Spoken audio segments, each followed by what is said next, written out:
Money Vikings, Money Viking G here. Hope you're all doing great.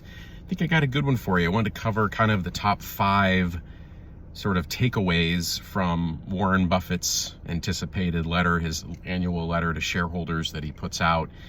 And, you know, I'm a huge Buffett fan, long-term Berkshire Hathaway holder of the stock, the shares. I believe strongly in the shares, even as Warren Buffett gets up there in age, and he is 94. So that is the reality here. Warren Buffett will not live forever, but he is going to leave a very powerful legacy. And I do still believe in the future of Berkshire Hathaway, and I'll get into that. That's one of the things. But I want to talk a little bit about kind of the top 5 takeaways from this letter. And again, I am long Berkshire Hathaway. I'm going to continue to have that as a core aspect of a portfolio. All right, he warns of scoundrels, number 1, which is kind of interesting. So he talks about how there are at times scoundrels in the equities market and on Wall Street and in the government, etc. And that's kind of an interesting take on things. And, you know, just sort of, you know, there's nefarious actors out there at times. We all know the stories of Bernie Madoff and others. That's on a whole new level. But, you know, human nature is what it is. And there are those who will do greedy things that are at the expense of others. So that was kind of an interesting takeaway. He, secondly, prefers stocks over cash. He talked about that. But the ironic thing is he has tons of cash, $334 billion. Not he, I shouldn't say that. Berkshire Hathaway. If you are a shareholder, you are part of that. But Berkshire holds $334 billion in cash at the time. But he does prefer equities. So, you know, again, I'm the same way. I think equities, a well-balanced portfolio, long-term is the way to go.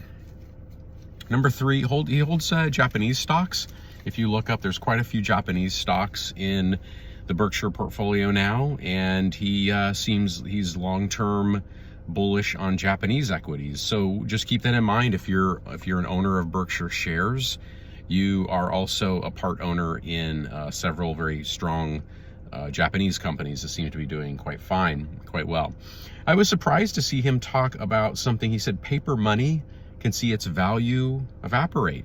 So he talked about inflation in this letter, which I find interesting, and that kind of dovetails into a lot of our discussions we've been having about Bitcoin and how hopefully that will become, or is, the new digital gold and can help portfolios withstand that process where paper money can see its value evaporate. And number 5, he talks about Greg Abel. He kind of equates Greg's judgment to that of Charlie Munger, his partner of many decades, who passed away last year. And it does look like Greg Abel will become the successor CEO of Berkshire Hathaway. There's another gentleman, I think, who will run the insurance side of the house, but I believe Greg Abel will run the other parts of the business there at Berkshire. So anyway, those are just a couple of the takeaways here. I want to read a couple of quotes as well. So on that topic, he says, Greg has vividly shown his ability to act at such times as did Charlie. The chairman wrote, referring to Charlie Munger, and that talks a lot about succession planning because he is, as we said, he's 94 years old. And he says something about often nothing looks compelling. Very infrequently, we find ourselves knee deep in opportunities. Buffett's a big fan in patience. He's really a testament to patience, because he really only swings when he really believes in swinging. And they build up a lot of cash, and when they find a compelling equity to deploy it to deploy capital, they go for it. So it's kind of an interesting concept. As I said before, he says paper money can see its value evaporate if fiscal folly prevails. In some countries, this reckless practice has become habitual.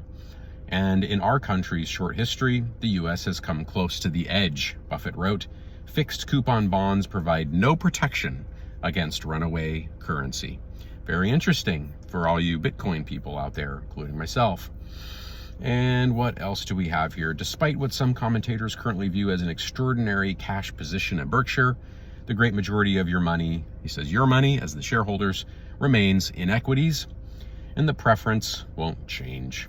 So there you go. I think those are the highlights from another great letter from Mr. Buffett.